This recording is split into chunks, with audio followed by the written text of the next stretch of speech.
All right, so good afternoon, everyone. I think it's a brilliant moment to be part of this meeting.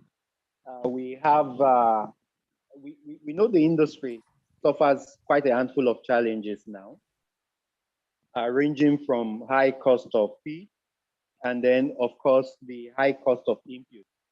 Farmers are desperately now looking for ways out. And then I believe that at the point where we will be together to solve these huge challenges facing farmers are the professionals, the veterinary professionals, the veterinary paraprofessionals, and every professional in the field. You know, a quick story. I was with a farmer just yesterday, and the farmer is at the point where she came to me to ask whether to give up or still stay in this business. Essentially, what the farmer was asking me was that if there's hope for her in the industry going forward. And one of the key things I told her is that difficult times will always come. As we know, the popular notion is that tough times will come, but to outlast those tough times, we need tough people. But beyond being tough, we need the right kind of knowledge. And one of the key people who have been leading the right kind of knowledge in this industry is somebody who is going to be spending a few minutes and hours with us today, training us on the cutting edge information, like cutting edge technology or cutting edge advice or cutting edge technique that we need to be able to see the number of farmers we have available who are just barely surviving the entire ecosystem. I know these difficult times will pass, but you will be remembered as a veterinarian who helped in navigating these difficult moments. We are also expecting the the newly elected president of the Nigerian Veterinary Medical Association to join in this meeting and give her own remarks. But I've not seen her on the participant page. I guess she called in a few minutes ago that she's on the road, and as soon as she has a moment, she's going to join. Once she joins, we're going to be interrupting Dr. Wageti and then giving her some space to talk. But while we're expecting that, we're going to be giving the next moment to Dr. James Baba Wageti. Dr. James Baba Wageti is the General Manager, Sales and Marketing, Adamon, Nigeria. He's no new face to us. I think Dr. James Baba Wageti is God sent to us in this industry because of the number of farms he's been able to transform. More importantly, because of us looking up to him, that he has also been able to train and then upgrade our knowledge. So, Dr. James Baba Wageti, good afternoon, sir. Good afternoon, Dr. Femi. Can you hear me? All right. Yes, we can hear you. Good to have you today. Thank you, my Oga. No, you are the Oga now. So you can fire on. We are here to learn, we are here to listen, and then more importantly, we are here to improve our skills. Go ahead. You know, why I say you are my Oga, you are one of the people, member of the VCN, and it is the VCN that regulates us. If I don't have my certificate, you will not allow me to practice. So that's why I say you are my Oga in that regard. Thank you for the kind word, Dr. Wageti. And thank God, I've never default since I've been practicing for 28 years. I've never defaulted in paying my VCN license. It's key to me. And I also encourage all to do same. Thank you. Can you hear me? Yes, we can hear you loud and clear. Okay. Can I start my program? Can we start? Yes, you can. Yes, you can, sir. Well, okay. Thank you, Dr. Femi. And good afternoon, colleagues. Nice having you this afternoon for us to have discussion on hidden losses in broiler business by your only one, Dr. James Baba Wageti, a servant in Adamo Nigeria Limited. well, we decided to pick this program, hidden losses in broiler business, because we believe this is a peak of broiler market. People are taking day-old chicks against December. And I know some of our professional vet doctors, they'll be taking some day-old chicks, that's broiler day-old chicks against December, or we may have some our colleagues that are either consulting or working on a farm. And that's why myself and Dr. Femi of Farm Alert, in collaboration with Adamo Nigeria Limited, decide to bring this topic at this point, at this crucial point. After this one, we may likely to, maybe in due time, maybe by next year, we are also going to have a session on hidden losses in layer business. Though I have done that one with Ogun Farmer, but that of vet will be different. Even this topic I treated with at the AVMA and also at the poultry show. But there are some slides, there are some technical aspects in the presentation that we don't want the farmer to know. We remove it. But for our colleagues, we decided to bring in the slides so that we can share our knowledge. So thank you for having all of you. And Farm Alert, in collaboration with Adamo, decided to bring this topic, like I said before, at the convention. These are topics that we're supposed to present at the Edo convention, but unfortunately, there was mix up in the venue, but later few people attended. So some vet, after they learned that we have done the training, they begged me for us to repeat this program. And for those that we also attend, they also called that if they can have a slide. I said, okay, myself and Dr. Femi, we are going to have a Zoom. And thank God, today is the day. So I will say again, thank you for joining this our Zoom, and good afternoon. So as all I right, said, Dr. Wageti, before you proceed, I have Dr. Mrs. Adetuberu. Okay. She has joined. Okay. And I think it will be a very nice time before you enter into. When you enter inside this topic. No problem. Come out again. So Dr. Mrs. Adetuberu, she's the newly elected president of the Nigerian Veterinary Medical Association, the national body. She's newly elected president. Ma, good afternoon, Ma. Yeah, so we can see you. Can you unmute yourself? And let's take an opening remark from you.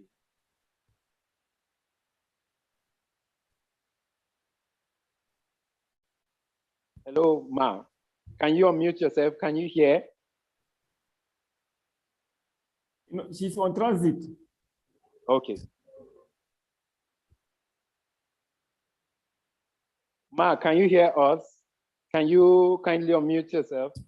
Okay, she's off. So I think you should just continue, Dr. Wageti. Okay, she's on transit. She told me that she went to Enugu for induction. So she's on the way to Port Harcourt. She's on transit. So maybe later along the line, maybe you can call her and discuss with her how she can unmute herself. So thank you, Dr. Femi. Let me go straight to the topic. I don't know why my slide is not. Okay. Well, raising broiler is not like layer. Oh, sorry, let me off my phone. Sorry, 2 minutes. Hello, sir.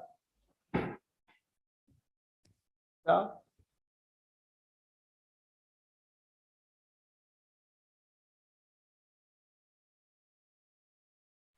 All right, so while we are taking that little interruption, Dr. Mrs. Adetuberu Lutoyin. Tell me, sorry, my phone was ringing. Let me put my phone on off so that we know, you know, I'm a business person. So my phone is always on.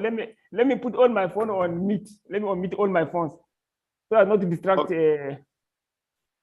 Sorry for that. I was even thinking also if we can take, because Dr. Mrs. Adetuberu, she's back, but it's just that it's like she's having challenge. Okay, I think she has unmuted herself. Madam, good afternoon. Can you hear us?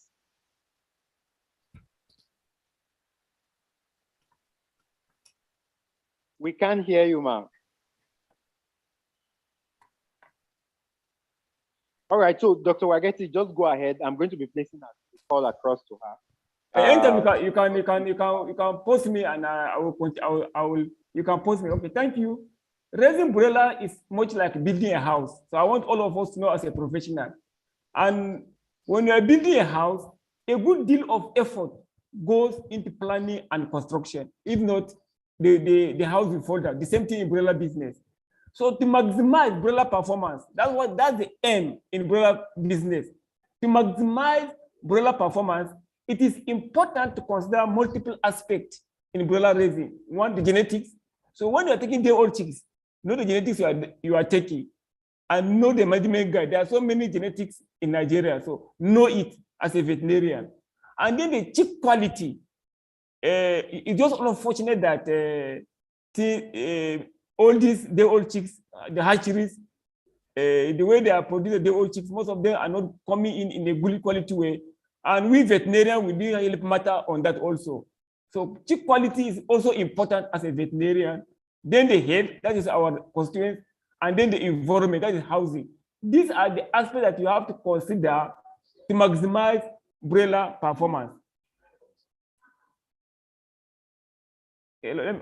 Next, and we also find that even with professional, there's issue of costing the broiler. That's why some people are underselling the broiler. The same thing that happened in layer business. You see some farmers, they undersell the eggs because why? They are not due costing. And from my own way of observation, these are, when you are going to cost broiler business, we have the fix, which is the housing, the tools, the equipment, you are using drinker, the feeder, the cages, the land use, depreciation. Farmers don't factor this into the calculation because you have to monetize your house, you have to monetize your equipment, you have to monetize your cages, so I can factor it into your cost of production at every second. But you discover that most farmers, even the professional, we are looking at the variable in when you are costing broiler. That's the feed, the day-old chicks, the medicine and vaccination, electricity, litters or transportation. Even you find out that even some of the I found out that most of farmers, they don't even put transportation. Last 2 weeks, I was trying to cost broiler for one woman. She didn't put transportation. She was telling me that it's the husband that's buying fuel for the car, maintaining the car. That is not business. I have to factor in everything into the cost. So by the time we keep doing that at the end of the day, we now get the fixed cost of this eggs or broiler we are selling. And then the returns, we look at the returns on broiler. The live chicken sales, litter as fertilizer. People are selling litters to make money. And then the feed sacks. Most people are using finished feed. All the sacks you are buying, when they open it, let them open it so they cannot tear it anyhow. It's also a return in investment. So these are things that you'll be using to do your costing. Let me go. Then we also look at the pitfall in broiler business. A lot of pitfall that I will discover as a technical team at Ademo, Nigeria. And I want us as professionals to look at it. What are the pitfalls in broiler production? Starting too big and expanding quickly is a major problem. So what we advise professionals that even though you are consulting for a client, don't start too big and expand quickly. Learn along the way. Start slowly and keep on expanding so that you don't start big and expand quickly. At the end of the day, you have problem. As I'm talking to you now, I have a farm. They call me. In fact, they start too big and expand quickly. At the end of the day, even their office, they converted to broiler. Even the office of the MD, because there was no space, they have to convert. Of which this is to incur loss to the farmer. So learn along the way. Avoid over investment upfront. Don't just do a feasibility study. Get a professional to do a feasibility study for the professional to do feasibility study for the farmer. Test your market potential and grow with it before you go into broiler business as a professional. Make sure you have market ready for it. If you don't go into broiler business, and overplacing, and if you overplace also, it type of cash flow. Currently, I have somebody now. It's a professional. It's our colleagues, a veterinarian. He got loan from BON and he started broiler. And along the line, before you know it, the broiler at 3 weeks, there's no feed. So we have to be helping. So overplace, because you do overplacement, so it type of the cash flow. So you have to do budgeting. These are things that we advise we professionals. Then not planning properly, budgeting, even plan for water requirements. Like we are professional, water is very essential for broiler, even for livestock. And when we're talking of water, it's not just water to drink for livestock. There's two types of water. We have the hard water, we have the soft water. That way, as a professional, as a vet doctor myself, like I even say at the convention, if you're a consultant on a farm, whether layer or broiler or turkey, if you don't know whether the water is soft or hard, it will mess you up on the farm as a professional. Because if the water is hard, if the water on the farm is hard, it will increase the pH of the water, even the pipeline, and bacteria will multiply. And the funny thing also is that if the water is hard, there are some antibiotics you use, it will not work, especially OTC, like like quinolone antibiotics will not work, because those hard water, the major cause of hard water is calcium and magnesium. Once you have high level of calcium, high level of magnesium in the water, it binds down those antibiotics in the GIT from observer and will cause resistance. So water is very essential. I have a farm in Kano also that it's a small farm, but they dug more than 8 boreholes. There's no water. So plan for water requirement for your body before you go to broiler business. Ensure feed supply. You must do your proper budgeting and plan for correct stock density. As a veterinarian, before you know the measurement of your house and see how you can follow the guideline based on the breed standard. Identify your market, just like I said before, and market area beforehand. Please, I still repeating myself. If you don't have market for bread, don't go for it. I have a friend, a colleague, she's a vet doctor. She produces 6,000 broiler every week, and her market is in Jigawa, in Lagos. But she don't sell one of her frozen chicken in Lagos. She sells it in Jigawa, all her frozen chicken, because she has identified a market before she started eating broiler. So the young veterinarian that want to start, maybe they don't have job and they want to have broiler, please make sure you have market ready before you go into broiler. Don't just say, okay, festival is coming, let me just start broiler against the festival. Please identify your market area. And once you identify it, you grow with it. Very important. Then overstocking, like I said before, once you have too much overstocking, it low feed intake, it low growth rate, poor quality carcass. Some people will be rejected, and low litter and air quality on the inside the pen. And then there will be high incidence, high chance of getting diseases, and then faster spread of diseases. So make sure you follow the recommendation of stocking. Don't overstock broiler too high, even though you run into problem. These are pitfalls. I'm just mentioning the pitfall of broiler. There are multiple edge housing is danger. Even I in Ibadan, I was there in 2 weeks. Our colleague, you see broiler, 3 different age groups in one pen. That multiple age housing is danger, because why? It increases risk of disease spreading from older to younger ones. Even managing by security and house clean out is very difficult, because by the time you want to clean one in the same pen, there's another different age group. You find that you're using drug, and that will reduce your profit margin. The managing vaccination program is also more difficult, because if you have different birds in a pen, one bird due for Lasota, another one due for Goboro, there's a problem. So always all in, all out, no matter how small it is, please. Then not keeping record at all. You find some people, even we professional, we don't keep record. And at the end of the day, we cannot know the cost of our broiler. So these are pitfalls that we observe both with farmer and even we professional.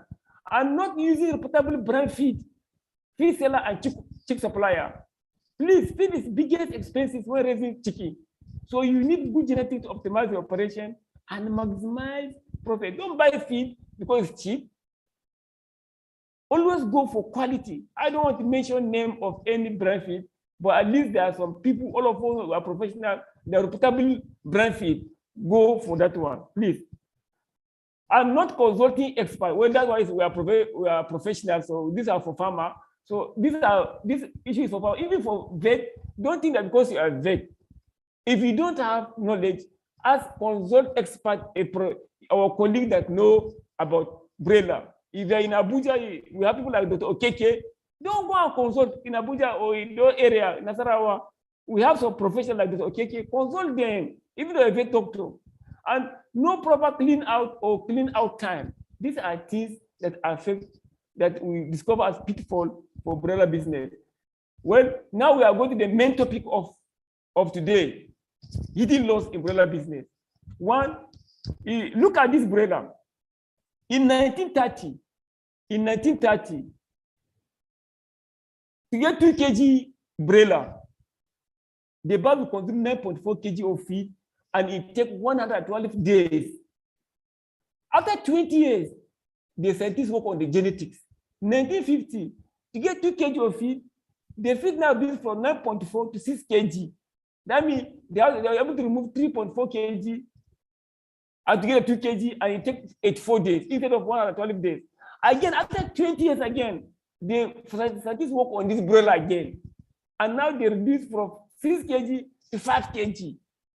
So broiler now at 1970 consume 5 kg of feed. It takes 56 days and to get 2 kg.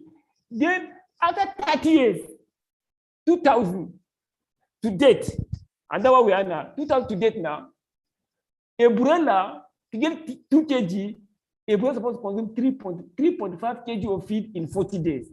So if you are a veterinarian, or you are consulting for farm, or you have a farm, and you use 3.5 kg of feed to get 2 kg in 40 days. If your own data is above this one, that means you are in loss in the business, and that's called hidden loss. So I say, currently now, broiler get 2 kg at 40 days. Some even 35 days, but let's say 40 days, and they use 3.5 kg of feed. So these are what we are going to talk about, hidden loss. I'll ask yourself, are you the broiler? Are you consulting? Is that your data? If it's not that what you are getting, please prepare yourself as you go into the journey of this training. One, the target of broiler farmer is only 3. Once you want to take broiler, your target is only 3. One, live body weight. Second, feed conversion rate. Then third, minimum mortality. Live for your target is to get 2 kg at 40 days. Feed conversion rate, minimum 1.6 to 1.7. That's if you use 3.5 kg of feed. The moment your feed conversion rate is above 1.8, you are in loss. So make sure that at 40 days, your feed conversion ratio should be 1.657, should not pass 1.7. The moment your feed conversion ratio passes 1.7, you are already incurring loss and minimum mortality. Because the more, once you have a bird and the bird died, that the cost of that will automatically spread over the number the life one. So your own minimum mortality. And how can we have this target? One, we have to understand that broiler business is a sprint. One layer, on the other hand, is a marathon. What we mean by sprint is that to run or go very fast for short distance. You know when you are going to run fast for long distance is different, but to run or go very fast for short distance, because broiler is for only 40 days. So as professional, we should know that our target is reaching the finishing line of target of 2 kg at 40 days in recommended time and with good quality broiler. That's your aim as a broiler farmer, as a professional. So it is a sprint business. It's not marathon, it's marathon. And broiler management is like 100-meter race. Just like 100 meters. You can look at the football pitch. The other side is 100 meters. The other length is 100 meters. So as you are around 100 meters, that is how broiler business is. So broiler management is like 100-meter race. Each second you fall behind, you will never get it. It's not like live business. Because marathon, you can if at 5 weeks, the body weight is low, you can still do something to get the body weight back. But in broiler, each second you fall behind, you will never gain it back. There's no time for you. So that's why we say it's a sprint, and it's like 100-meter race. For every 100 grams, this is a formula, and listen very carefully. For every 100 grams you are behind on your body weight by 1 week, you will be like 70 grams behind at 5 weeks. That means, if, for example, now, the standard day-old chicks umbrella is 40 to 45. And it's expected that after 1 week, you're supposed to get not less than 180 grams. I'm going to give you formula as we are going. So if per chance, maybe you instead of you get 180 grams, you are not getting 170 grams. That 10 grams that you lost at 1 week, it's like you have lost 70 grams at slaughter. So, and that's why I'm telling you, Professor, today, the inflection point, that what you call, I've brought that, that my terminology, the terminology. The inflection point in broiler is 1 week. It is after 1 week, you know whether you are going to make money in broiler or not after 1 week. The same thing in layer, the inflection point in layer is 12 weeks. After 12 weeks, if you don't get 1 kg in Isa Brown, forget it. You cannot get the potential genetic of, you cannot get the potential of that genetic of those breeds. It's not possible. I want to explain that one later. So, sorry. I want to remove. Femi, can you hear me? Okay. Every hour, Dr. Femi, can you hear me? Hello, Dr. Yes, Femi. Dr. Wageti, live and clear. We can hear you. Okay. In broiler business, every hour represents 0.1 of the broiler chick life in broiler. Every 1 hour represents 0.1 of the growth rate into meat. So in 24 hours, 2.4% performance can be lost if you didn't take care of the broiler. Just like that. So that way many broiler producers recognize that performance loss the first day of first week will be reflected in the final performance result. That's why I tell you that in broiler business, the inflection point in broiler business is 1 week. After 1 week, you know whether you're going to make money in that broiler or not. So I want all of us to understand that one. And look at it here. This is the broiler. Please, as a professional, don't talk of broilers in days, in a week. Talk of broiler in hour. I don't, all my consulting with my farmer, I don't talk of days in broiler. I talk of 1 hour. The same thing in layer. Don't talk of weeks when it comes to layer. The moment you talk of weeks, you miss in layer business. You talk of weight. When you're raising broiler, you talk of layers, you talk of weight. It is when you want to do vaccination in layers, you talk of weeks. But any other thing is weight, because it is the weight that determines the layer, not the weeks. Your birth can be 30 weeks, but they may be like 15 weeks. I saw a lot of that on the field. So, and that's why we also say that if you are buying point of lay, don't buy point of lay based on weeks. Please buy point of lay based on weight and uniformity. If you buy point of lay per week, you miss it, unless you are like lucky. And that's why it's only few people, only few, you may get results. If not, and that's why a lot of farmers go into drain because of buying point of lay. They can't get the best from it. So please, the only way is that if you want to buy point of lay, buy based on weight and uniformity, not only weight. They may give you few weight, but what's the uniformity? So that's why I tell my client that if you want to buy point of lay, if you don't have that required weight and 85% uniformity, I would say don't buy the point of lay. Better you don't even go to business. So the same thing, broiler. Don't talk of days, talk of hours. I have told you that every hour represents 0.1 of broiler life. So if you start talking of days, like I said, 24 hours, you may lose 2.4 performance. And in broiler, that's why I put it 1,000 hours. If you look at that 1,000 hours, it's like 40 days. If you say 42 days, it's 1,008 hours. So 1,000 hours is like 40 days. Like I put 2 kg, 3.5 kg of feed in 40 days. That is 1,000 hours. And in broiler, out of the 1,000 hours, broiler need only 330 hours of your time. You are good to go. That is the brooding period. That is the 7 or 10 days. And this is what we call most critical period. This is why farmers are losing the broiler business. That's why the hidden loss is happening. And I can tell you without apology, is the foreigner in Nigeria making money in broiler. Nigeria are not making money in broiler. That's what I'm telling you, that ask your colleagues that are working with foreigners in Nigeria, those are experts that have farms. During brooding, they will never allow you to go home. You stay in the pen. Ask anybody. We are professional. Even our vendors that are working in those companies, they will know that one of those expatriates that are in Nigeria that are selling broiler, that are into broiler raising, during brooding, this 33 and 30 hours, they don't allow even our vendors to go out of the farm. You must stay there because they know the importance. But here in Nigeria, someone may be brood 40,000, 50,000, and nobody is sleeping there. It will not work. You still make money, but you are losing. So it's most critical. You have to be there. You have to be there. Let me go. Like I said this one before, it is after 7 days rearing, it is known if the flock will be good or bad. I've said that one before. Let me move. 7 days body weight. These are hidden loss. Breed standard 182. That's the breed standard average. And that's the average here. Some even above that. So the aim of a professional now is that the aim is for 4.5 times chicken weight.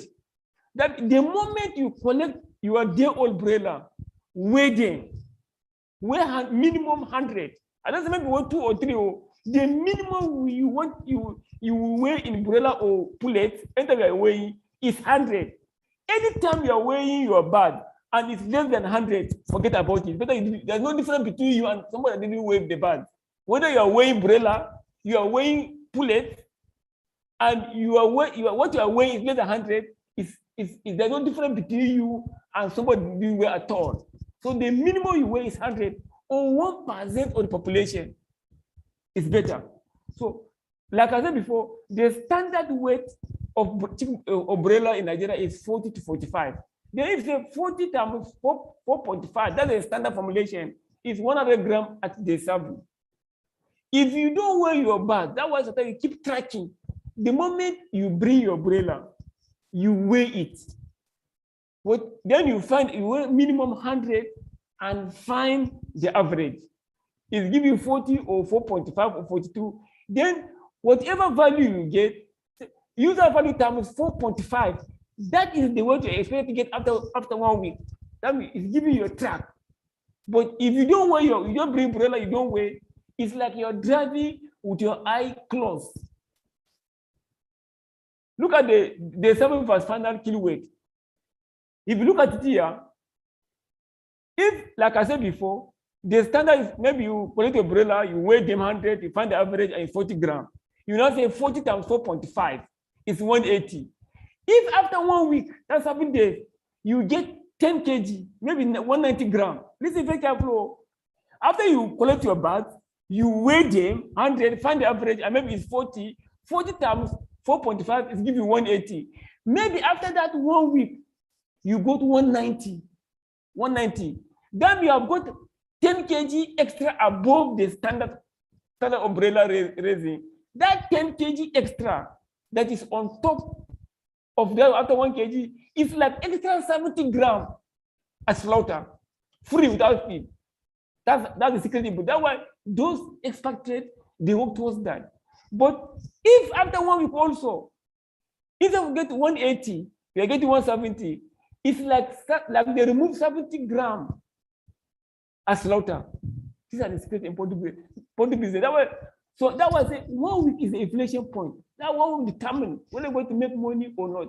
And there are even some people, they will try their own means, do management, use, because that time the broiler will not eat too much, use some additive, so that the broiler can even get 190, 200. That if the end of getting 200, it's like 20 grams on top of the standard. That 20 grams is like 140 grams weight on the meat of the broiler free.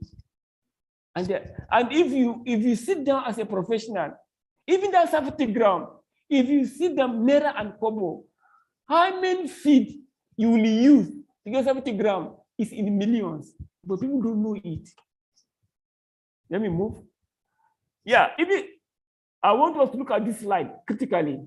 Maybe after this slide, even from now, even if you understand this, my slide, I think that should be end of even we end the program now, at least I'm okay, because this is the cocoa. And I want all of us, I took my time. This work, it took me more than 45 years to bring this data. It's not that you go and copy on Facebook. And this data is all over. I have the farms, many that I do. So it's not that I just go and copy it. It's a standard. And I'm so happy that when I went to Abeokuta, a lot of farmers said it's the data that I ever use, those that are in Southwest. So these are the broiler now. Day 1, day 7, day 14, day 35. I want you to look at it critically, my dear colleagues. This is age in week 1 to 8. Look at 6 and 7, I put it danger. I'll come to that. Look at the body weight.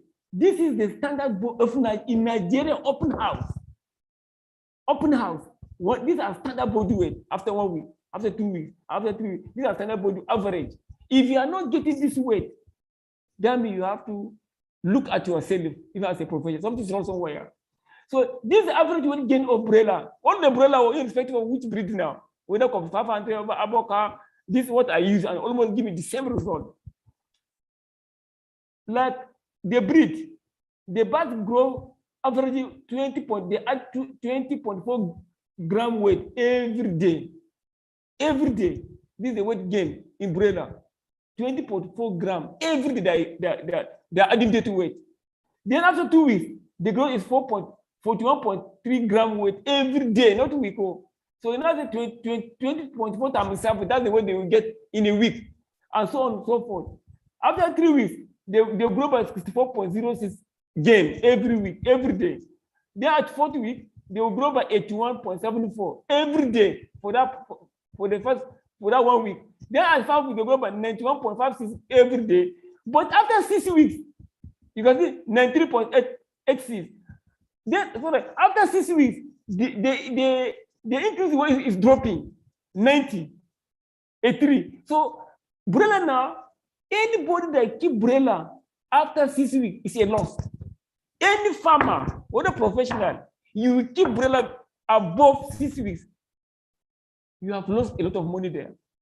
Take it or leave it. You have lost a lot of money. It's all, maybe the only thing I can say you can make money there, unless if you have an agreement with somebody that this will be, and you factor off your feed. But if you just follow because that way you just like that in the open market, you are incurring loss.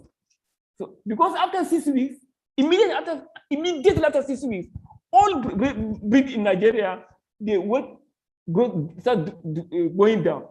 But look at it. Look at the feed intake per week. This cumulative. Look at the feed intake. Another secret I discovered in poultry business also that I try to bring, and I'm teaching farmer and professional is that look at it. Your feed consumption shall not pass 167 grams. That means if you are getting 180 grams body weight, your feed consumption should be less than that 185 grams. So if your weight is maybe 150, for example, 160 on a farm, and feed consumption 170, you are in loss automatically. Better just stop that broiler myself. So at any point in time when you're using broiler, your feed consumption per week shall be less than the body weight. The moment the body weight is higher, the moment the feed consumption is higher than the body weight, you are in loss. You are in loss. That's why I tell farmer that if you are not doing feed conversion ration, you are just wasting your time in broiler business. So you can see that in 1 week, broiler consume one broiler consume 165 grams of feed, and it give 185. It will give 185 weight. Second week, broiler consume 375 grams of feed. It will give 465 grams. If for example you are not getting 465 grams, or maybe you are getting 500, let's say you are getting 400 grams, then you are still okay, but your everything still go up high. But you're still. But the moment maybe your feed is 400, or maybe your feed is 375, and the body went 360, better you stop the broiler. You are in loss. Can't make it. That's the cocoa of the business. So these are the daily feed intake of broiler every day. So, and these are the cumulative feed intake every day. So look at now, if you look at it as a professional, 107 grams will give you 185 grams. 650 grams will give you 940 grams. But after 1.4 will give you 2.5. So, but okay, let's come here. 167 will give you 185 grams. This is cumulative now because we are looking at the cumulative now. 540 will give you 465. But immediately after 6 weeks, because 4,786 grams of feed will give you 2.8. But look at 6.7 will go 3.5. So you look at that, the more you keep broiler after 6 weeks, the more the bird will consume more feed and less in growth rate. And that's why you take in FCR. Your FCR after 1 week should be 1.2, 1.9. If after 1 week your FCR is 1 kg, you are in loss. This is a standard as a benchmark for veterinarian. After 1 week, let it be 1.1. After 3 weeks, 1.2, 1.4, 1.5, 1.6. You can say after 7, 1.8, 1.9. But then you have 1.8, 1.9, you are in loss. These are things that you keep on doing as professional on the field to check yourself. And also look at this age. This is how broiler are growing. This is a secret I'm giving farmer and you professional. After 1 week, broiler will increase in weight by 4.5. That means if you get a weight, you multiply by 4.5. That's the weight you're supposed to get at 1 week. Second week, broiler grow by 2.55. That means the weight you get after 2 weeks, multiplied by 2.55. That's the weight you're supposed to get at 3 weeks. Then at 3 weeks, broiler grow by 1.933. That means the weight you get at 3 weeks, you multiply by 1.93. That's the weight you're supposed to get at 4 weeks. If you don't get that problem. Then at 4th week, broiler grow by 1.59. That means the weight you get at 4 weeks, you say times 1.59, that's the way you're supposed to get at 5 weeks. If you don't get that problem. Then at 5 weeks, grow by 1.41. The weight you get at 5 weeks, multiply by 1.4, that's 1.41, that's the way you're supposed to get at 6 weeks. If you get it, there's a problem. These are things that we'll be doing as a veterinarian to keep tracking of your performance in broiler. Let me move next. And look at here. The same thing with what I'm saying here. I put it simple way here. Utilization of feed. The feed you give to broiler for that first 1 week. That was I still repeating myself. It is after 1 week, you know whether you're making money in broiler or not after 1 week rearing. Layer 12 weeks. And I also say the inflation point in broiler is 1 week. The inflation point in layer 12 weeks. Look at it here. The feed you feed broiler from day 1 to 7 weeks, broiler will use 80% of the feed for growth, 20% for maintenance. After 6 weeks, after 2 weeks, the broiler will use 70% of the feed for growth and 30% for maintenance. After 3 weeks, the broiler will use 60% of the feed you're giving them for growth and 40% for maintenance. After 4 weeks, the broiler will use 50% of the feed you're giving it to growth and 50% for maintenance. You can see what's happening. After 5 weeks, broiler will now use 40% of the feed you give them to growth and 60% for maintenance. Then after 6 weeks, 30% for growth, so 70% for maintenance. After 7 weeks, 25% for growth and 70% for maintenance. So that was after 6 weeks. It's not advisable to keep broiler if you know what you are doing, because the feed the broiler now will use more of the feed. As they are growing, more of the feed for maintenance than for growth. So as a farmer, why can't you maximize the first 2 weeks? That's why the cocoa is. And that's why those experts in Nigeria, I can tell you, I know them. That first 2 weeks, whether you're a vet doctor, you must stay in the pen for that first 2 weeks for them to get the weight. But in Nigeria, we're not doing like that. So if you are keeping broiler, you go home, forget about it. You cannot make you are still making money, but you cannot make too much money on it. That's why you're complaining, no market, feed is expensive. You use the management for the farm for you to maximize your profit. That's the point we are trying to. That's a hidden loss from here for the next 2 weeks. So anytime you're collecting broiler for that first 2 weeks, it's a night vigil for you. You have to do night vigil. I hope you understand that one. And that was FCR is very key. That's how to use total quantity of feed consumed per bird in kg all over mean body weight. It's very simple. Then you must get a scale. You keep on weighing. If you go abroad, most of the farm are visited abroad.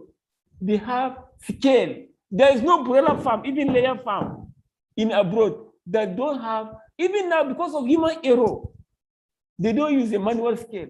All the breeding pen have automatic scale inside the pen in a brood. All of them, they have automatic scale. And that scale is the owner don't depend on the staff to give him the accurate record. Immediately, you set it on his computer, you set it on his handset. If you want to how the bird growing every second, you will see the result on his handset if you connect the internet. So that's how they're doing. So, but here I'm not saying that you have to put the those scientific something. Just go and buy kitchen scale, 3,500, 5,000, and you weigh your birds every week, same day, same time, and then start calculating. That's how you know what you are doing. Because feed conversion ratio is a measure of how well a flock converts feed into live weight, and it also provides an indicator for management. Because if you're just keeping your broiler as a professional and you are not doing weighing, you will not know what's happening. Even by weighing the bird, it will also tell you of your management. It will also reveal something wrong with your management. For example, now, if you are weighing your bird, you brought your bird at day one, you weigh them, and maybe they are 40 grams, 40 times 4.5. At 1 week, they're supposed to get 180, and you're now getting 160 or 170. You need to ask yourself, why did I get 180? Why am I getting 160? You know what we call checklist. Either the drinkers are not available, not enough, or am I using wrong drinkers? Or the feed is not good. You start checking yourself before you go to the second week. So please, feed is a measure of how well a flock converts feed into live weight, and it provides indicator for management performance, and also profit at any given feed cost. So as feed cost represents 60, feed cost represents 60-70% of the total cost of broiler production, the efficient conversion of feed into live weight is essential for profitability. So if you're not weighing, how will you know that this feed is converting your feed to flesh? Please, if you're not weighing your broiler or pullets, there's no difference between somebody driving with his eye closed. What will happen? So, and small changes in FCR at every given feed price can have substantial impact on your financial gain. And now people farmers are complaining. So why shall you monitor feed intake? To keep track of a business, to reduce feed wastages. Even if you go to a farm, you say liter, 30% liter feed, 30% of the liter is feed, because they don't keep track of the farm. Follow feed intake closely will reveal whether you're on feeding or also whether you're on the feeding your bird. It also alerts you whether your broiler is converting or not, like I said before. So it also reveals your management practice. I've said that one before. So please always weigh your bird and weigh your feed. Look at what's happening here. This is a farm I'm consulting for, and these are professional something now. Look at this bird.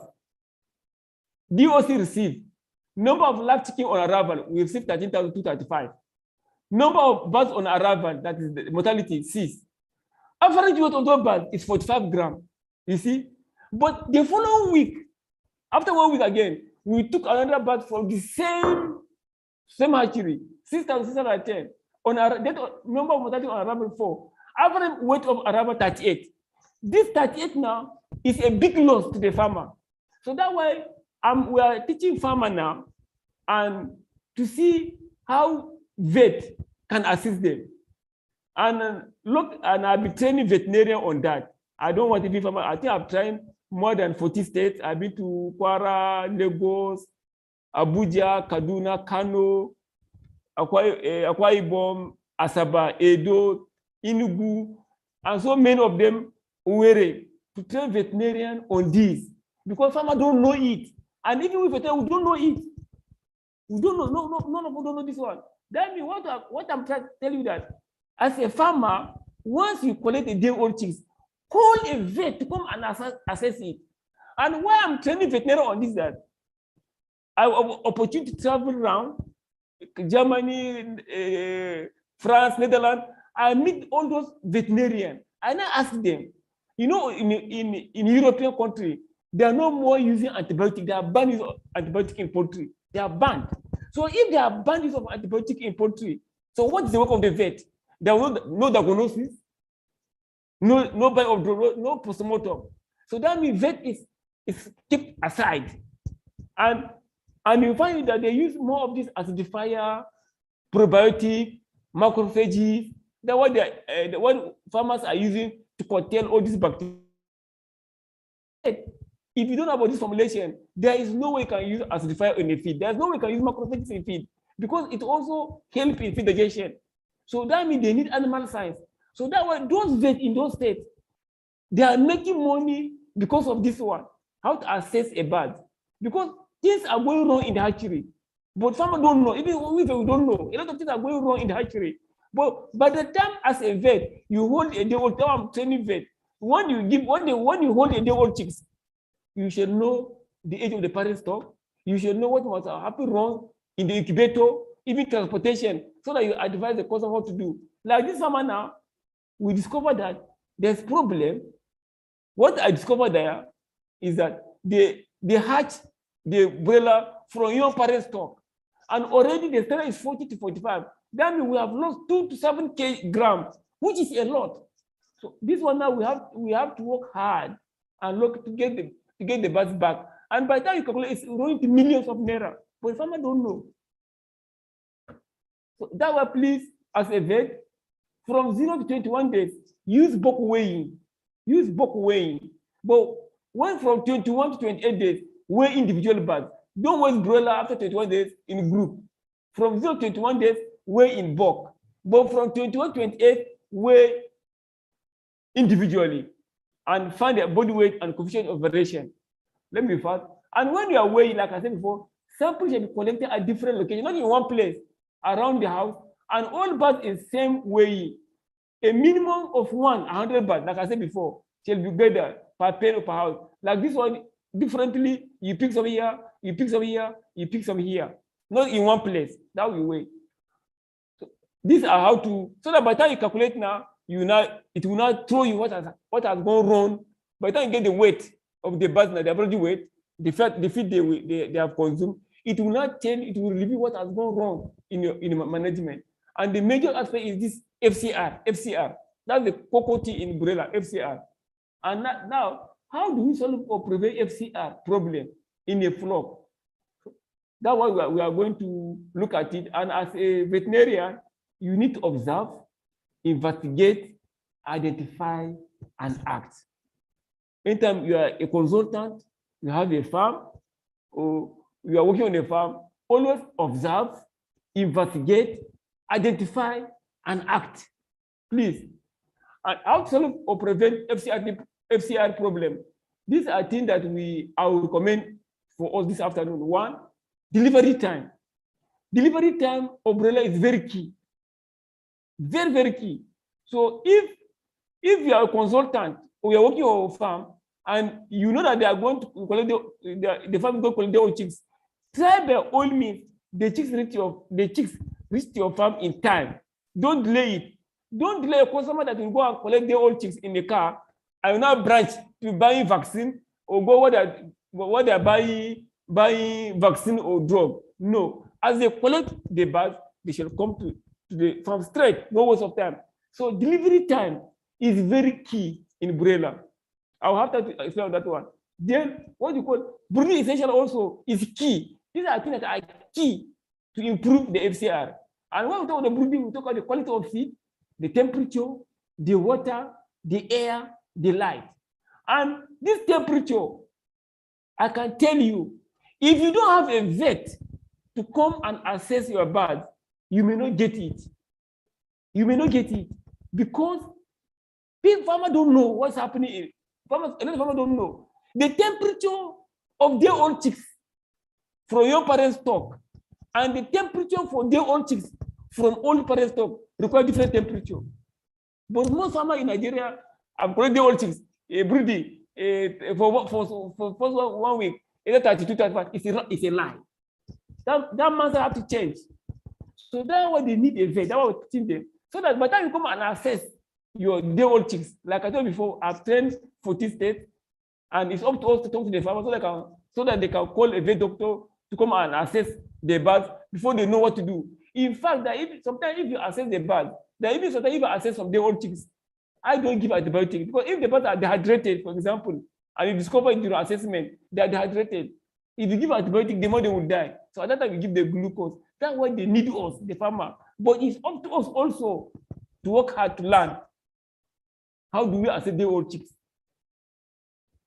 So air quality, water, light, disease challenges, and vaccination. And the funny aspect is that 95% of these factors that I mentioned here are within farmers or professional control.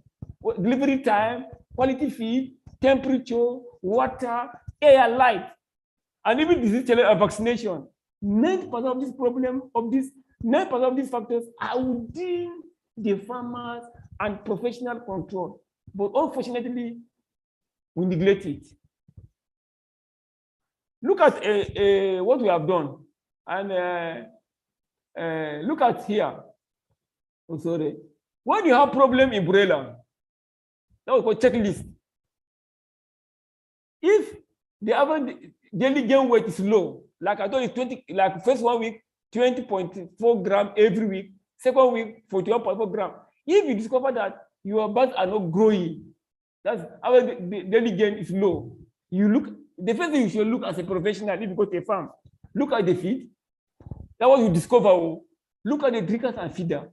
Because either drinkers, they are raw drinkers or raw feeders, or inadequate drinkers or inadequate feeders. You quickly look at the feeders. Look at the ventilation and temperature. In fact, most farms they have that problem. They compromise temperature for ventilation. A lot of farmers, 90 professionals, and I can say without missing words, 80% of farmer professionals in Nigeria, they compromise ventilation for temperature, and they compromise temperature for ventilation. The moment you compromise temperature for ventilation or temperature to ventilation, the birds will not grow. Whether pullets, they will not grow. It will affect the growth rate. So that's why never ever compromise ventilation for temperature when you do breathing, or temperature for ventilation. I'll come and talk on that one later.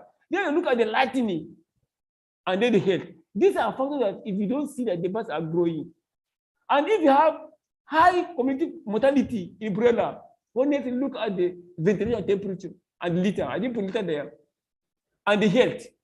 So these are what I will not have time to explain everything. If there's increase in FCR, you look at the feed. Maybe the feed is poor quality. You look at temperature and ventilation. You look at lightning and health. These are things that increase high FCR in Broiler. Let me take the last one. Anyone? If you look at the reduced, or poor litter quality. If the litter in the pen is poor, you look at the feed. Why?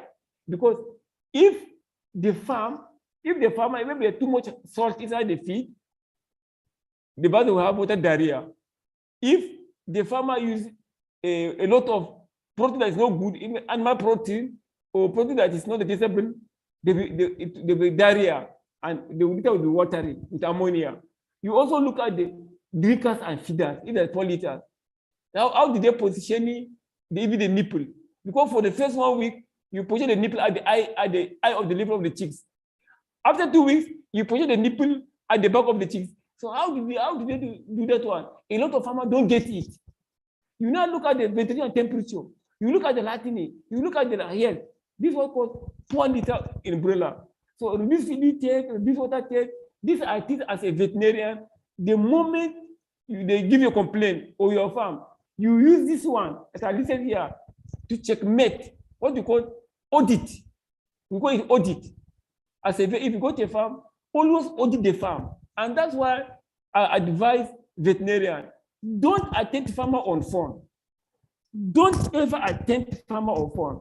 And I also advise those professionals that have lab. If you have lab and you stay in the office, you miss it, I can tell you. So with the lab, you need to go to the farm and see. If somebody bring sample to you in the lab and you work with it, you may not get a result. So you need to go to the farm and do auditing. And that's why today, every day I receive call from farmer and they give me lab result. I say I can't say until when I go to the farm. And by the time I get to the farm, you find that the lab result is they didn't know what has happened. So that way, auditing is very key in poultry business. And you cannot do auditing without you being on the side of the farm. Well, we are looking at the brooding now. I think we know this one. Because of time, let me skip this one.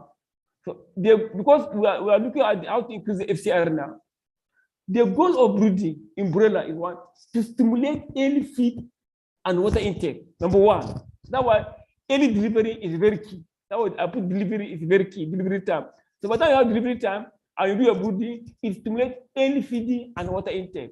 Then it accelerates growth for the first 1 week of life. Then it's going to the vascular growth development. You know, in the broiler, you have the demanding tissue and supply tissue. So if the supply tissue did not grow in the 1 week, the broiler will not grow, even plate.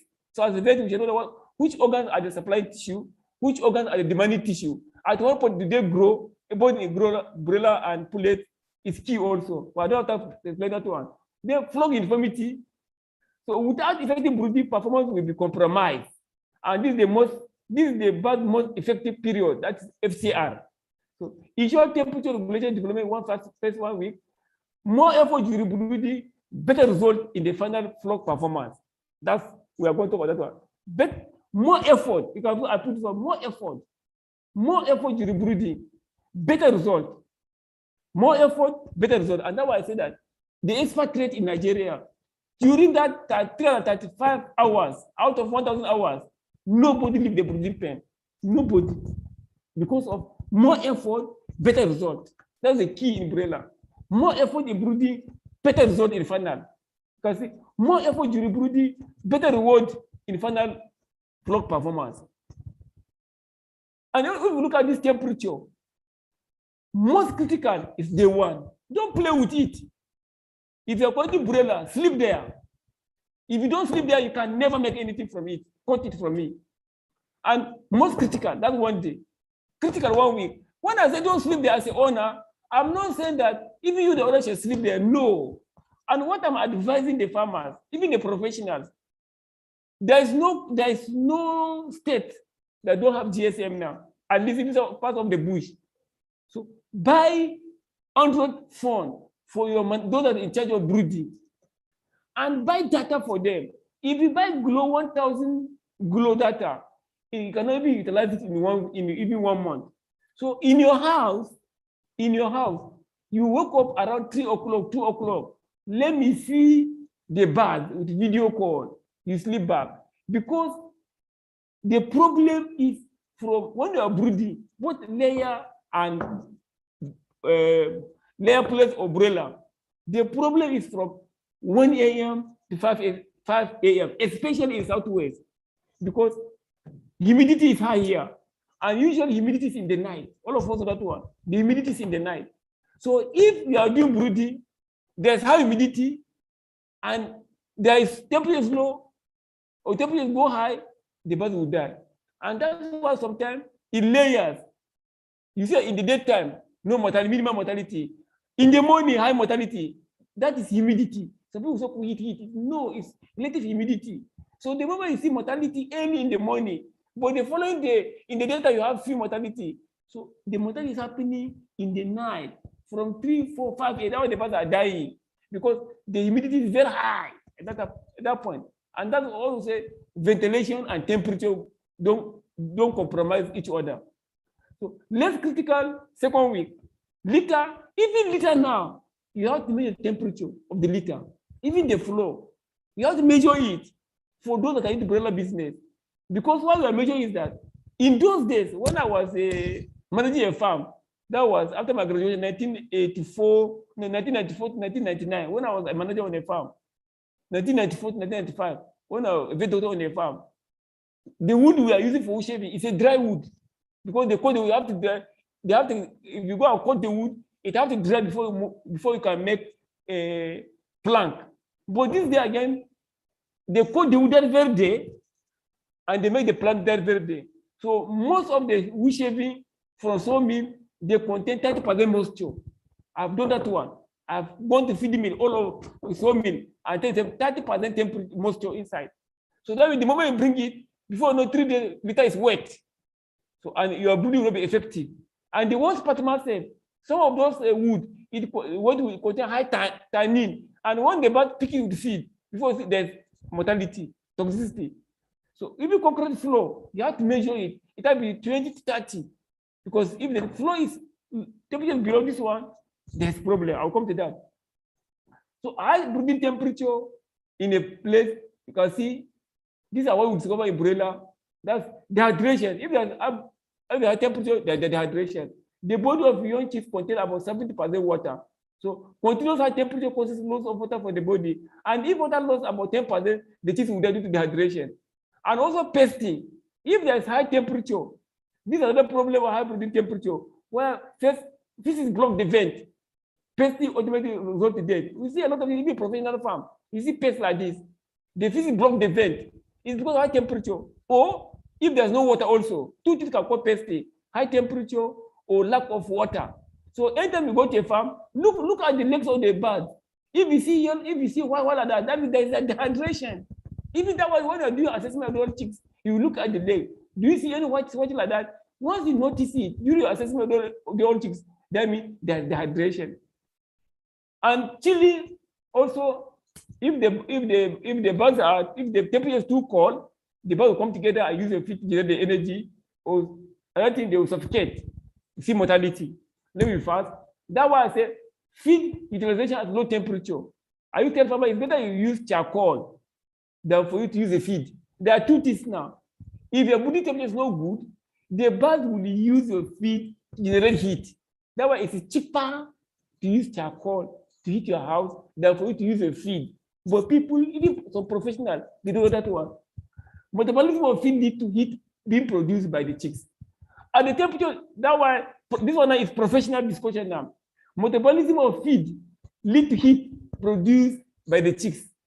So as temperature drops below comfort temperature, the chicks must consume more feed to maintain its body temperature and stay comfortable. That's what happens with the old chicks. E.g., the old chicks are 20 degrees centigrade. If now we say that temperature for the old chicks is 34 or 33, and your temperature is 28, which is below the comfort of the old chicks, the birds require 20% more of energy than chicks at 13 degrees. So if you are broody, other person maintain 33, other person maintain 28, the birds at 28 will consume more energy, which is more expensive. That's what we call hidden loss. Also at 26, the day old chicks require 50 more energy. So the more the temperature drops down, the more the bird will consume more feed, which is very expensive. And below comfort temperature will lead to higher FCR. Feed is expensive, coal is much cheaper. You can see at 20 degrees centigrade, the chicks require 200 more energy. So the chicks will consume more feed, but they will not grow. This is what we call hidden loss. And that's why I say, that's why because of this one, those expatriates, you must sleep there if you do. You can ask anybody. But Nigeria will just go home. It will not work. It will not work. I'm showing you the data here now. And oxygen also, oxygen in feed. This is a professional discussion now. Oxygen is required in the production of heat. When the birds are taking more of feed to produce heat, they also need oxygen in the pen. That's a professional discussion now. So oxygen is required in the production of heat and energy for feed to grow. So as temperature drops below comfort temperature, the chicks consume more feed and oxygen to stay comfortable. That means at low temperature, the bird will consume more feed and more oxygen. And you have filled the pen. In fact, the worst part, if you are using gas brooder, the bird they will not even grow. Gas brooder is good, but it's bad. I'm telling you professional now. Gas brooder is very good, but it's very dangerous. Because gas brooder consumes more energy, more oxygen in the pen. Because the light is very easy gas. So it will be consuming more oxygen inside the pen. Before you know, you will see aside the mortality. That was the time charcoal, at the moment you can use it. But it's good. This is a professional discussion now. So as temperature drops below comfort zone, the chick must consume more feed and oxygen to stay comfortable. E.g., like I give you for feed, they always at 28 require 20% more energy and 5% more oxygen. So that's why if you look at my here, I emphasize on temperature and ventilation. You can see almost temperature and ventilation. That is what's happening on most farms. Temperature and ventilation. In fact, all my farmers now, they must import equipment that measure temperature, carbon dioxide, ammonia in the pen. No more your thermometer. Use the thermometer cannot give you anything again. You must buy a thermometer equipment that can measure temperature, relative humidity, carbon dioxide, oxygen in the pen. If you want to get it right, and they are buying online, and that will can guide you. So let me go down. So look at it. At 26 degrees centigrade, the DO chips require 50% more energy. That means it will need more oxygen. Only 5% increase demand of oxygen is required to cause ascites. So that way, as a brain doctor, if you go to a farm and you see mortality, open it. If you see ascites, it's an oxygen problem. That's why I say the lab, they need to go to farm. I've seen people, even last week, many farms, they call them broiler, the birds are dying. The lab will say, go and use this one, go and use this one. But they are using, they don't see mortality, the birds are keep on increasing. As I go to the farm, when I open it, I see ascites, oh, it's ventilation. What happened now is that in the night, nobody's there. The temperature, you know, sometimes they use gas, they use a stove, kerosene or charcoal. They will light around 7 p.m. or 6 p.m. or 7 p.m. and go home. By 2 a.m., the kerosene must have burned out, it go down. That is no more good again. The charcoal must have burned out, no more producing more heat again.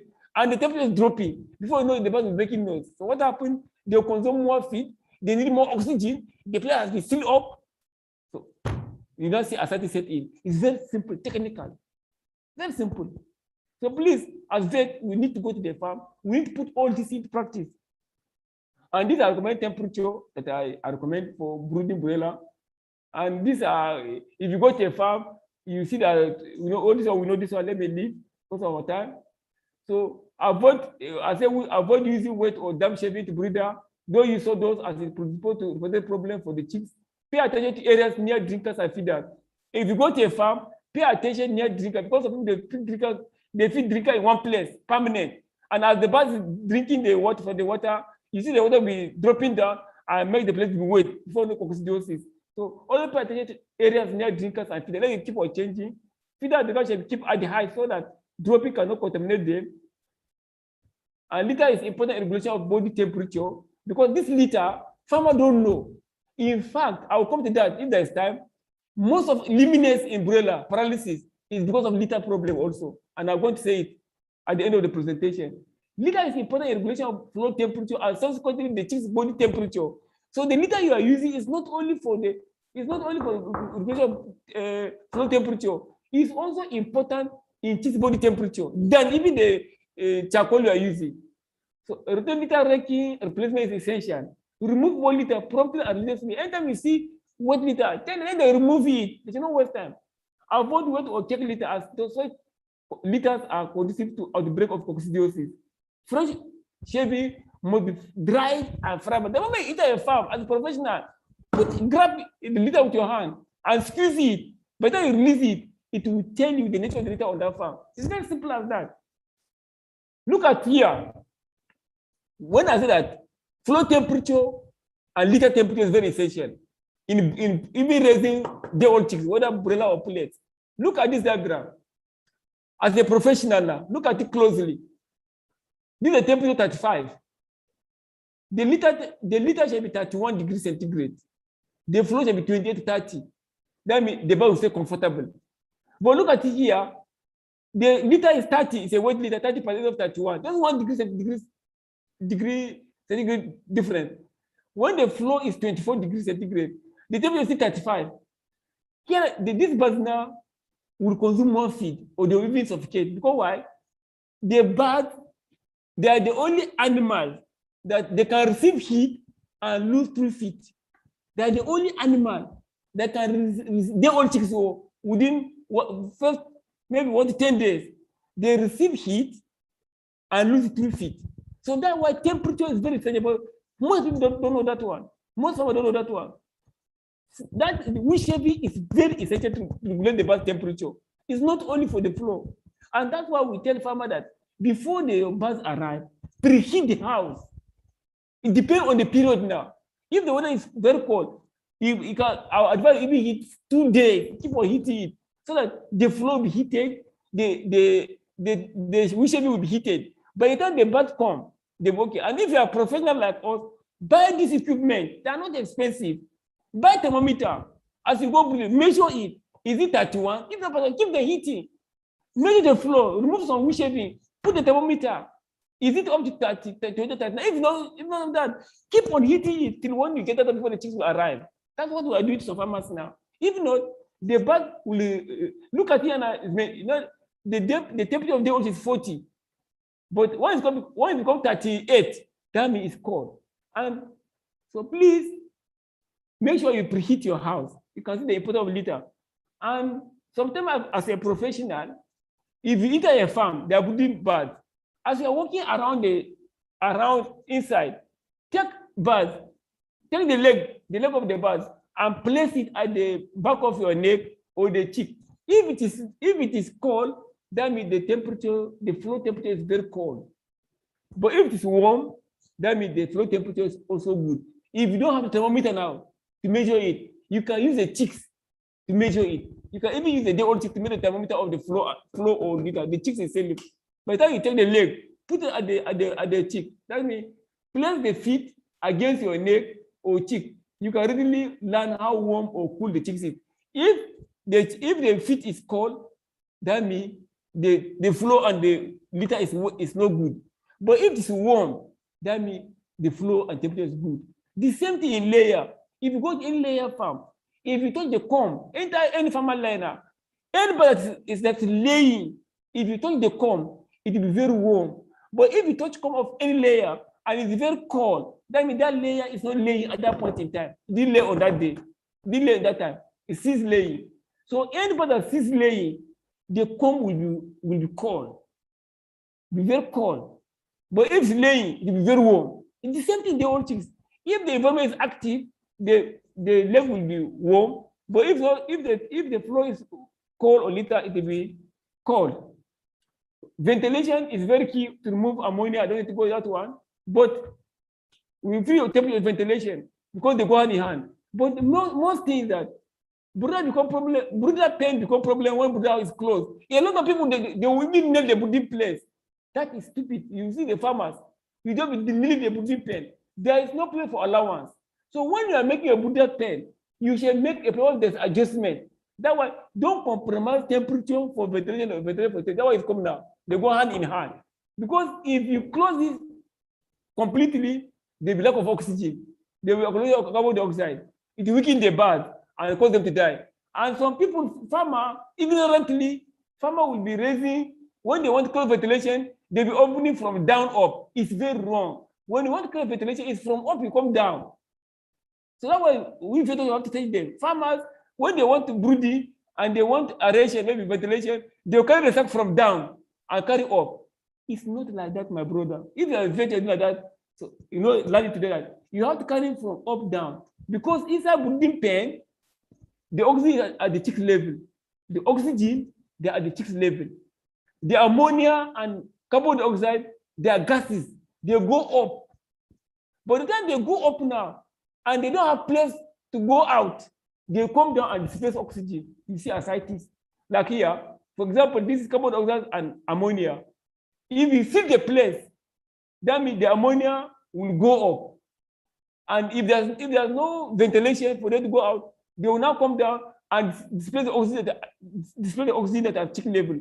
Before knowing, some chicks are weak, they're not able to move. You see ascites. So the moment you go to a farm and the birds are dying, and you see the birds are weak, look at ventilation and temperature. And if you look at that, my checklist, ventilation, everything, ventilation, temperature, that farmers are not getting it. It affects the FCR. Light is good. Only be particle cause birds flattening, and the shadow or pocket of light, then it will result in even body weight. Look at, if you are doing brooding, look at so far we visited. The small farmer, they get people like that. This bird will be eating, this one will not see feed. That means they will be uneven growth rate. And the bit of, there's no uniformity. So when you want to sell a broiler, there's a day, you'll be taking some days before you finish selling. So make sure that the light is bright. And these are also things that can also cause FCR to be high. Water is another problem. Water is an invisible player, a brooder. It's an invisible player. But I want us to know that intake of water in broiler, intake of water will directly affect the amount of feed that the broiler is consuming. Don't compromise temperature for ventilation or ventilation for temperature. Temperature work with ventilation. In broiler, water and feed work together. It is water that drives feed intake in broiler, even layer. So if your bird don't have feed, they will drop in the feed consumption and the bird will not grow. So intake of water will directly affect the amount of feed that a broiler is consuming. If your flock is drinking too little water, then there's a chance that they are also eating too little feed and they will not grow. Let me move. The strength of water lies, the strength of poultry business, whether layer or broiler, lies in water management, and hence pipeline, which carry water play an important role. Most people are using pipeline now.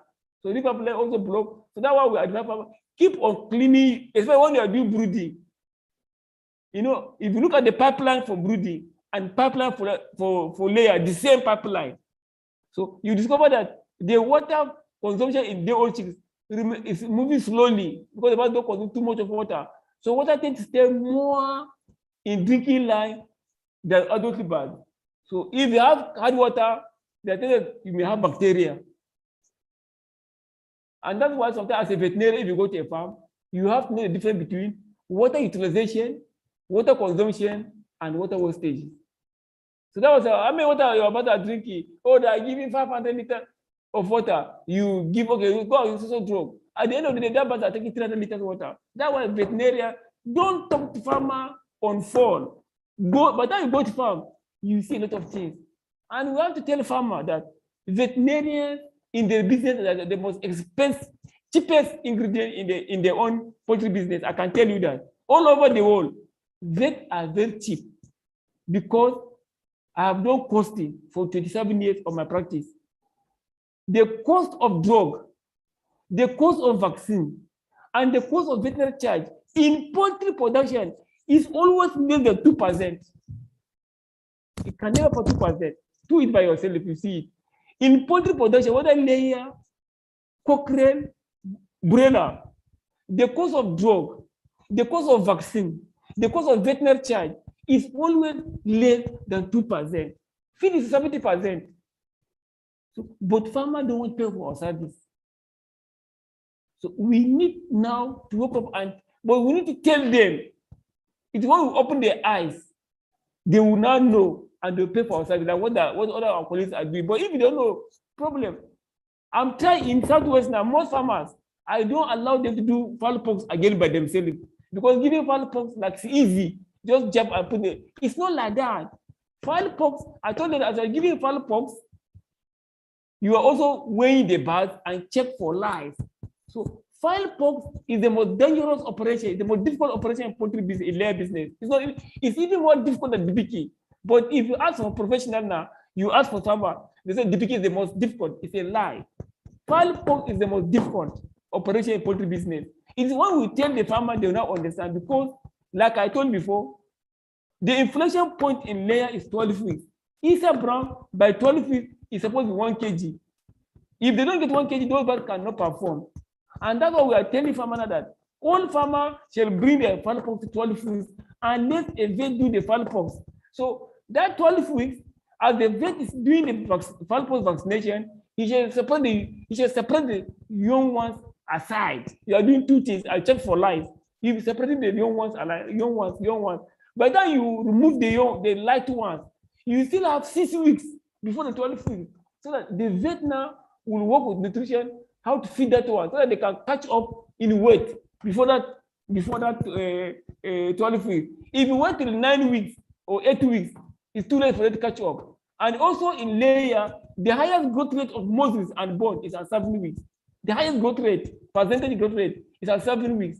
So you want to separate them before 7 weeks, so that one with the highest growth rate, the farmer will achieve it. These are things, if you tell farmers like that, they will understand. And that's why most farms that look for vet now will train the vet very well and do it. Before you know it, farmers are getting 85% at 22 without problems.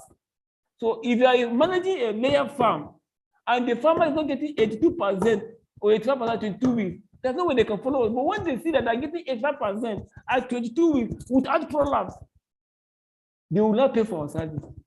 So when you go to a farm, you look at water utilization. There are some farm you go to, you see very layers of broiler. You see the water is wetty, the parts are wetty. It's very bad. It's not good.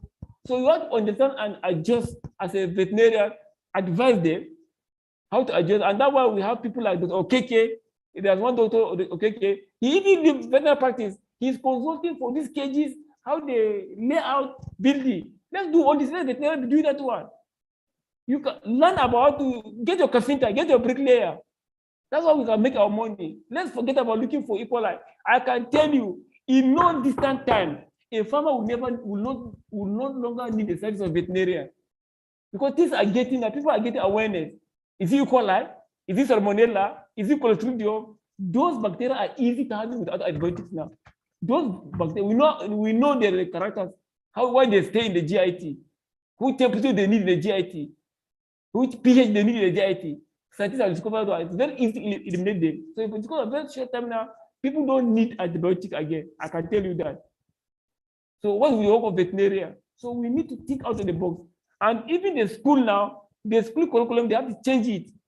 I can tell you, what they're teaching in vet for poultry cannot help veterinarian in poultry again. It cannot help. Poultry has advanced. It has advanced. So don't look for, let's forget teaching equal life salmonella. That one we don't need in the poultry business again. Nobody will talk about bacteria or in the poultry again. Even the Lesotho, I'll be training veterinarian. Even the Lesotho, very soon now, I can tell you, in no distant time, there will be no, Lesotho will not sell in Nigeria again. Lesotho will die. All these folks that are giving Lesotho, it will, companies are working seriously. Safer, Moringa, they have the vaccine. That when you give a day old, you don't need till the birds die, they don't need Lesotho. Gomborona is no more talk about maternal antibody again. Scientists have passed issue of maternal antibody. Safer as a Gomboro, we brought it massive. I don't have it. We brought Gomboro, it's a live vaccine, but they give a day old chicks. But we cover the vaccine with specific antigen. So if you give a day one, the antibody will not recognize it. The moment the antibody, the antibody is winding down, the vaccine will be vaccinated immediately. So it's on the hatchery. So we discovered that very soon, no Lesotho, no vaccine on the field again, no use of antibiotic again. So what would be no diagnosis again? So what would the work of veterinarian? So we need to start training our young veterinarian now how to move forward. Equally, salmonella will be thing of the past, like what they're doing abroad. Even some farm now, they have stopped using antibiotic on the farm, big farm. It's only the backyard farm that are misusing drug. The backyard farm, they don't are misusing this drug now. So what I'm saying that if you go to a farm, you see that water is splashing, even there's no feeder, those farms cannot get good production. They cannot get good production. If water is splashing on the bird, they cannot, and they will never. It's science. During Ramadan, the bird will eat more and they will not lay because they need the energy to conserve. The feeder is supposed to cover the insulate them. There's no feeder because of the water that drop on them. So during cold weather, the bird will be eating more to conserve heat and will not lay. So we have to work on that as a veterinarian. I've talked about this one. This is how to position. Once you see a bird drinking and raising on that, it's mostly in broiler, it's mostly energy, it cannot grow. I've talked about that one. I have to be fast because of our time. Feed. We are looking at the management now. Feed. 70%. This broiler now, like I said before, 70%. Veterinarian is only 2%. In raising broiler, feed is 70%. Whether layer anything, feed is 70%. So if you look at the veterinarian now, it's only 2%. And the drug, the vaccine, and the veterinary charge, these are the only insurance that is key for your farm. But farmers don't want to pay. They don't want to pay. So feed 70% to raise this broiler involve. That's 70% of the cost involved poultry production is come from the feed. So you have to look for feed. When you're coming to feeding, there is 4 types of feeding.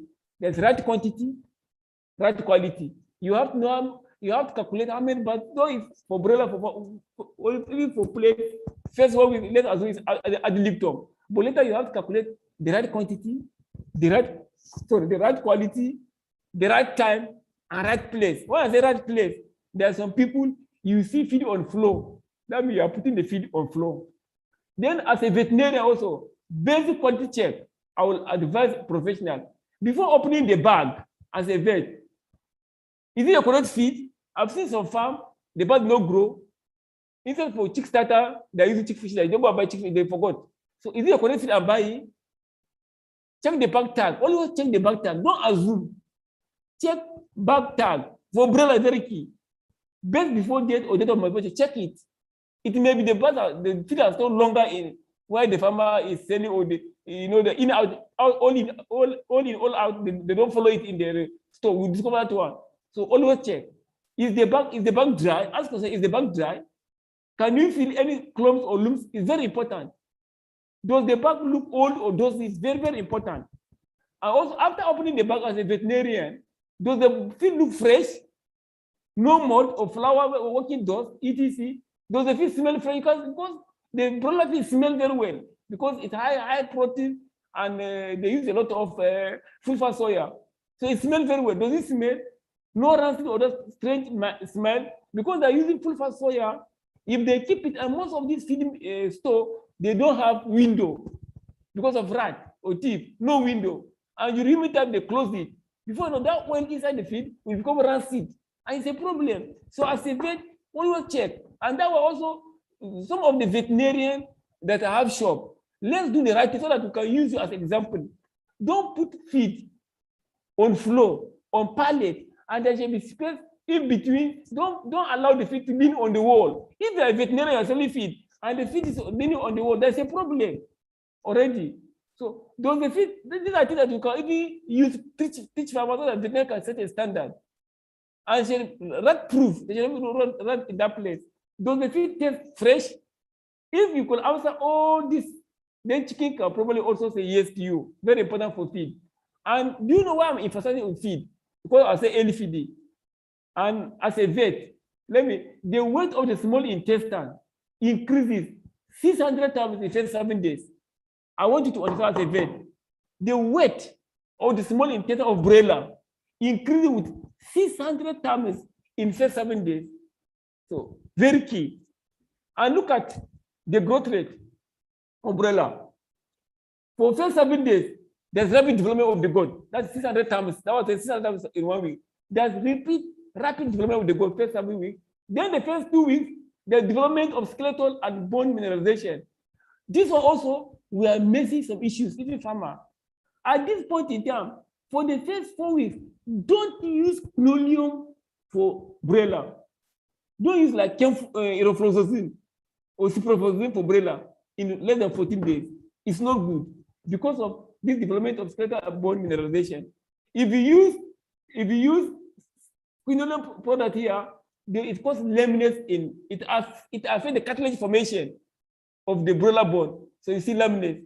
So because of this development of skeletal and bone mineralization, don't ever use linoleum product in broiler in less than 14 days of life, even though you see laminates. So most of the laminates you see in broiler, most of it because they use irofloxacin during brooding. So please don't use irofloxacin for brooding. You have many products to use like Neodox, Pemprovit, Amoscor. These are good products you can start them with Pemprovit, Amoscor, but not irofloxacin or ciprofloxacin for broiler. Because of these are how the growth rate of broiler. You know when the rapid development of the goat, development of skeletal and bone mineralization, feather growth, protein deposition, increase in fat. This is how the broiler are growing. And the same thing in layers, like I said before, you have the organ development, the muscles, all this, and anytime we are going to do hidden loss in layers, I'll discuss on that. So early feeding is very key.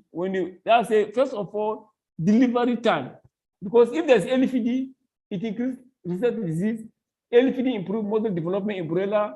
Early feeding reduces mortality. Early feeding stimulates the digestive tract of growth, increase internal weight of the day-old chicks. Hello, approximately 80% of yolk is absorbed by developing embryo during incubation. We know that one. 80% of the yolk is absorbed by developing embryo during incubation. The remaining 20% is drawn into abdominal cavity before hatching.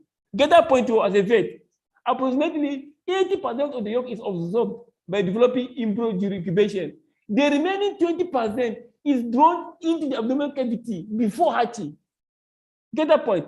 the young dose remain in the chick is about 10 to 20% of one of the dead body. The young dose remain in the chicks and is about 10 to 20% of 1 day body weight of the chicks. And these are areas that when you do a train vet, when you are doing chick quality, that's what you call free body mass. If the weight of the yolk is more than 10%, that chick did not do well during incubation. That's another script there. That was saying, look, but I've trained vet how to do that one. We call it free body mass. I've trained veterinarian on that. That you can quickly do on a farm.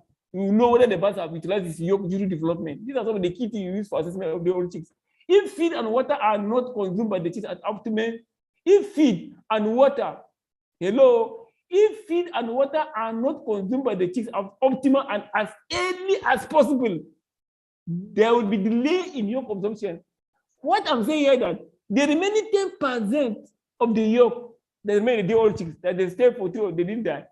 If there is feed, immediately intake of feed, it will not increase the absorption of the yolk. But if there is no feed, if there will be delay in yolk consumption, then causes some early mortality after 3 days. So anytime you bring the old chicks and there is a pack of mortality after day 3, this is what has happened.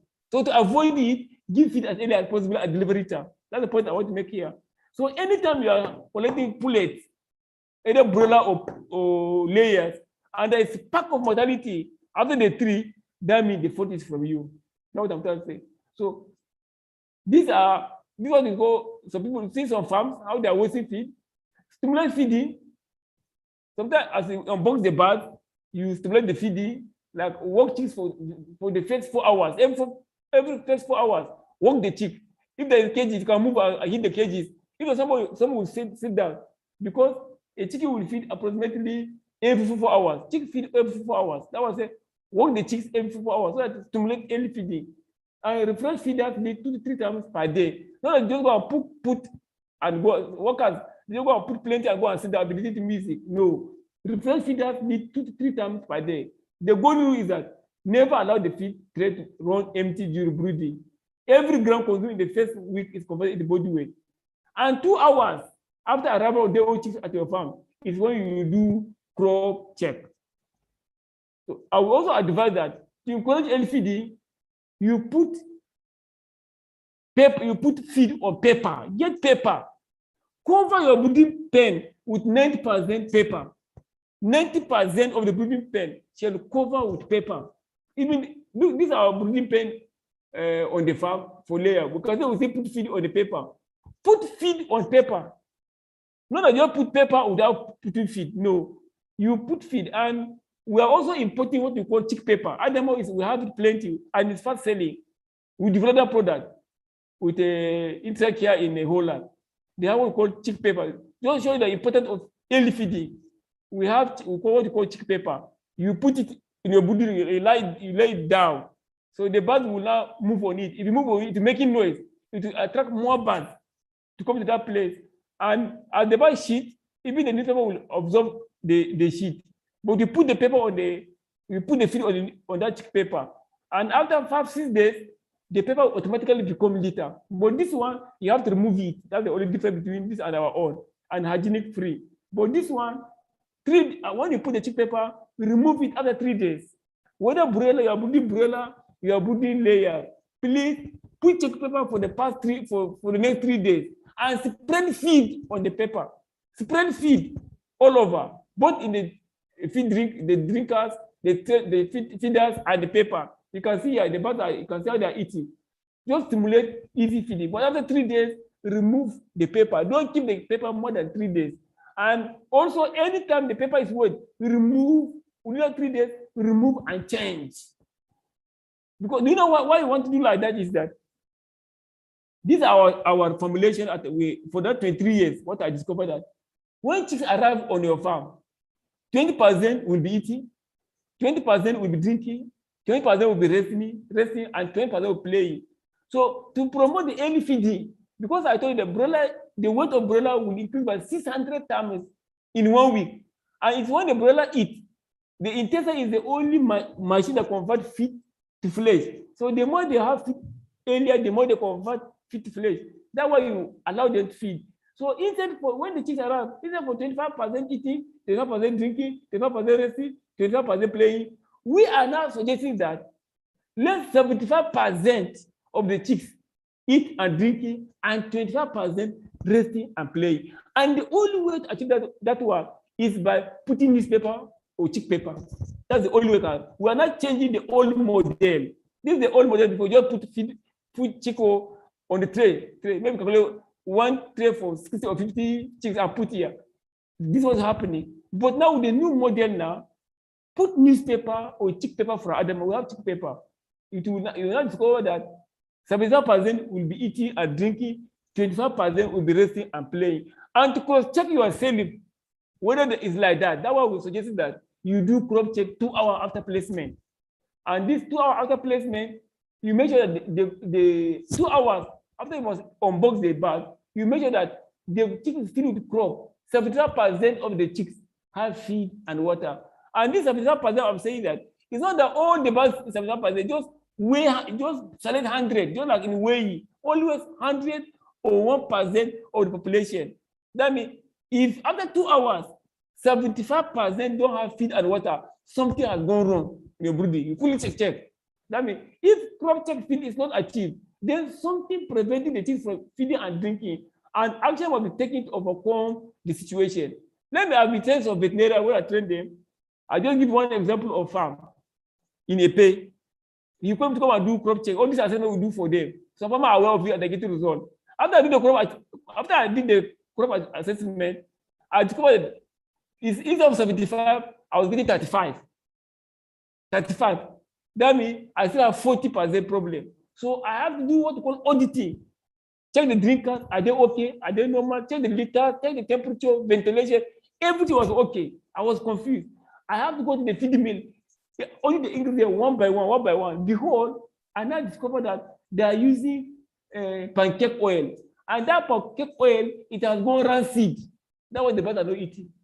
So we now mill other feed without PK oil. After 2 hours, 90% will have feed and water. If we didn't do crop check now, those birds will not grow the way supposed to grow. Just one case. It's very important. And as a veterinarian, this I think that I will advise you can draw you get a form and you charge the farmer. Forget I was looking for equal salmonella. This is what veterinarian are making the money.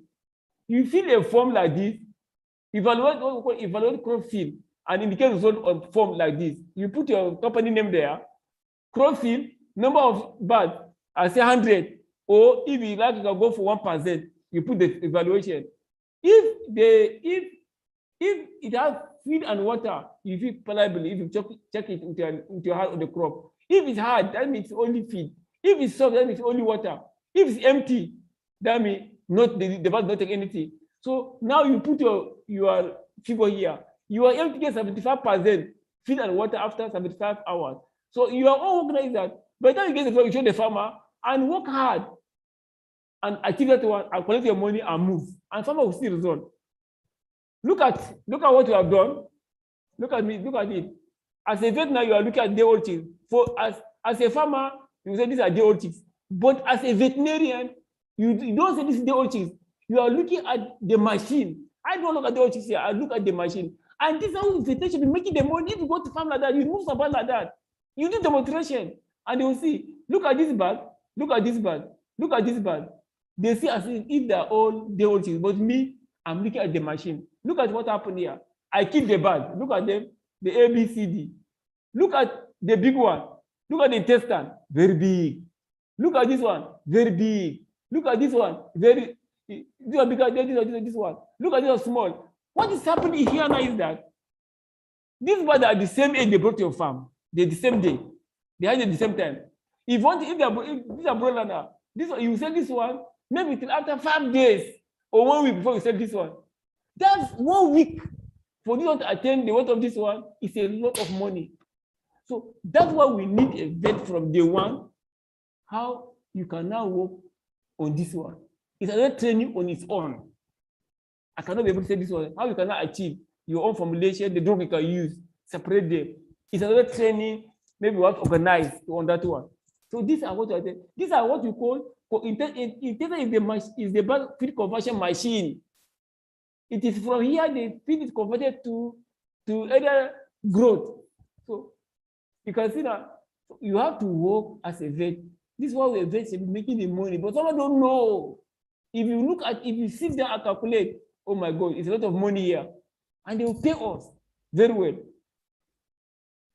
Because the smaller birds in general, they are the slow eaters birds, and the heavier birds are fat eaters. It has been noticed by Dr. Wageti with crumbly feed that the smaller birds eat for 30 minutes longer on the same amount of feed than the heavy bird.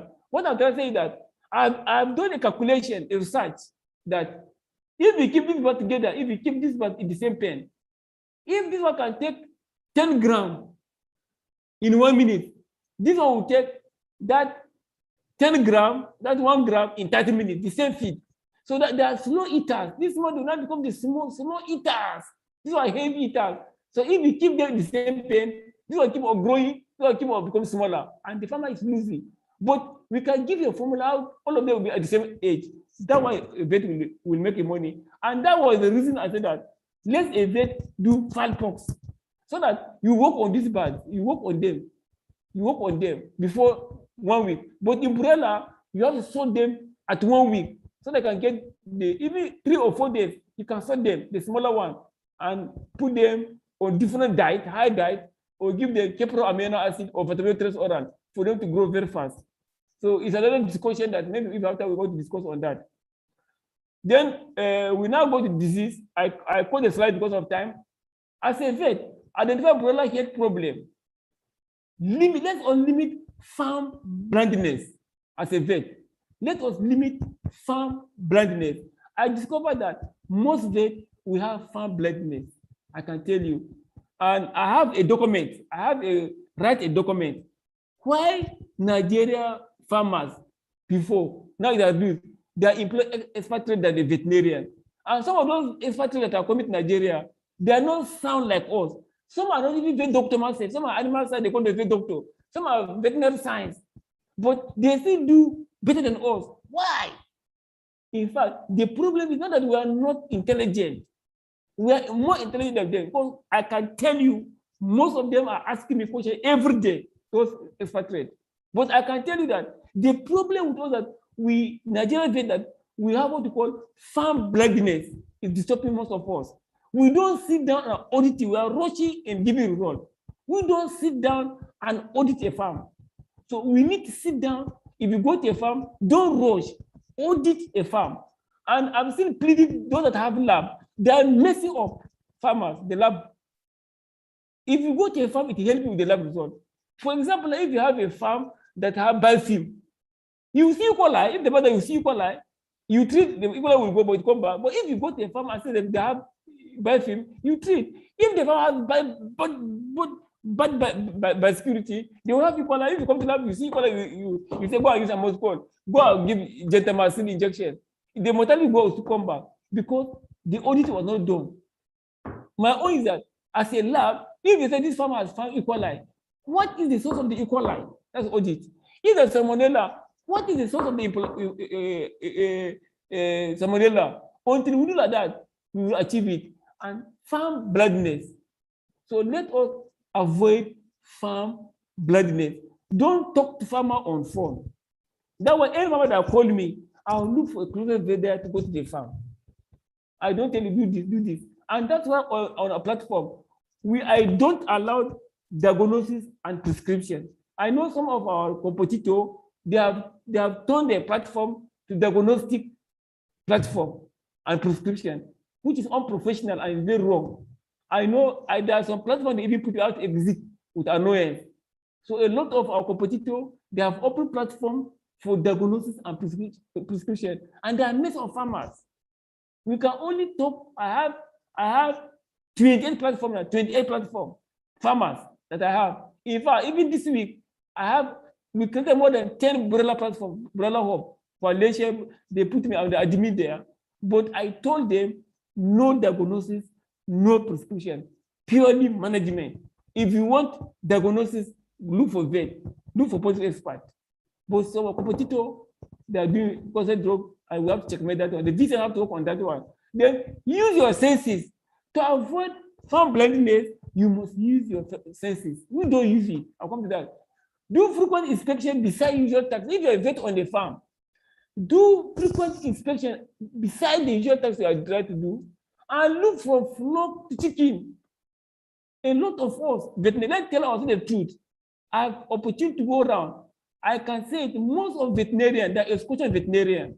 Let's tell us, because we want the best out of ourselves. That's why I'm saying like that. I'm not trying to insult anybody, but I can tell you, most poultry veterinarian that is question veterinarian, they don't look from flock to chicken. They just move around.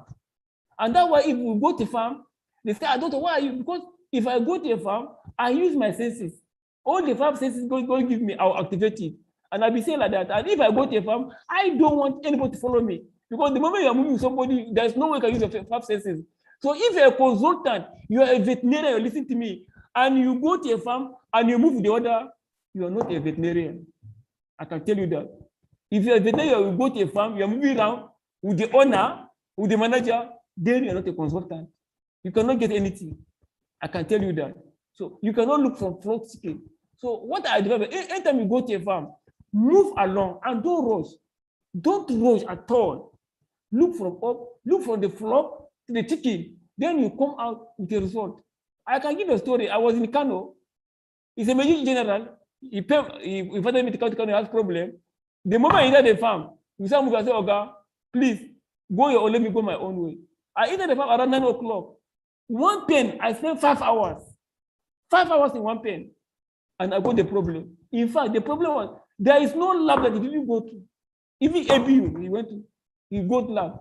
But after I spent 5 hours, I discovered the problem they have what from the nipple, the flushing. Because they join all the pipe together, they join all the pipe. So they say they're not flushing. All the pipe, there's no all the 4 rows, 3 tiers, and they join all the pipeline together. There's no way you can flush it. But after I go around, check from flock, you look at everything you look at, and I say, this is a problem. The moment I point the man, and I call the man, come, sir. Look how do you see? Now, you understand it. I now call plumber immediately. The next day, 7 o'clock. If you see a detail about that place, but before, hey, it's Newcastle. They've been testing for vaccine variant. Oh, this vaccine is not working. Oh, go and buy local. It was not the problem. Oh, use this product. It was the nipple. So now I say, look from flock to the chicken. Evaluate bus distribution in Broiler.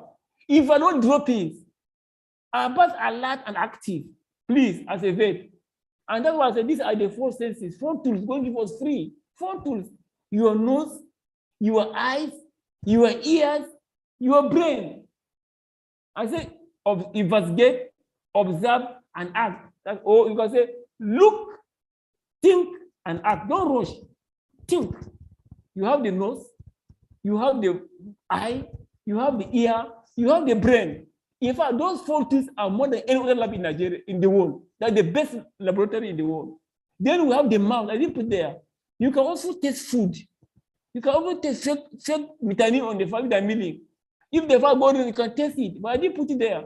But these are important. You even know it helps us. So, my dear, if you go to a farm in this year, use these tools. Don't rush. Then we look at some diseases. These are things that, because of our time, I'm jumping some slide. I was jumping some slide because of our time. I know some people are, remember Muslim, but they want to go and pray. That's why I'm trying to rush. I've jumped some slide. We look at some diseases. I will not be able to talk all the diseases in poultry in Broiler. I'll just pick a few. I will not even go touch viral diseases. Maybe those that are common in Broiler and how we can overcome it. They what we call ophalitis. That's navel eel or mousy chick disease or Yorkshire infection. These are very common both in layers and both in Broiler. They are very common. In fact, hardly you collect, but you don't have this problem. It's not possible. So that's why I want us to look at it. Ophalitis. Ophalitis, I want us to know how to do ophalitis professionally now. This one, I don't talk to farmer on this. So we are let's see, we only know what's ophalitis. I know all of us know what's ophalitis. But let us know how ophalitis come about in hatchery. Ophalitis is the main infection causes of chick mortality in the first week post-hatch and account for large economic losses to poultry industry, especially in Nigeria. During incubation, During incubation, the extra-embryonic membrane encircle the yolk substance and constitute the yolk sac. I want to understand that as a vet. During incubation, when they're incubating the egg, they say incubation, the intra-embryonic membranes are encircle the yolk substance and constitute the yolk sac, which attach to the gut of the chick by yolk sac. Just before the hatching, just before hatching, at day 19 now, the yolk sac is pulled from the egg cavity to the abdominal of the chicks as an extension of the intestine. When the temperature and humidity during incubation and hatching are incorrect, the yolk sacs are not properly absorbed. That's why you see ophalitis. That if there is a problem with the temperature or humidity during incubation, they are not correct. Either it's high or too low. The yolk sac is not properly absorbed, and a chick hatch with improper opening. So unhealed navel, as the yolk sac contains high level of fat and water, and it provides several source of nutrient for bacteria. And in combination with unhealed navel, present a ready portal for entry of bacteria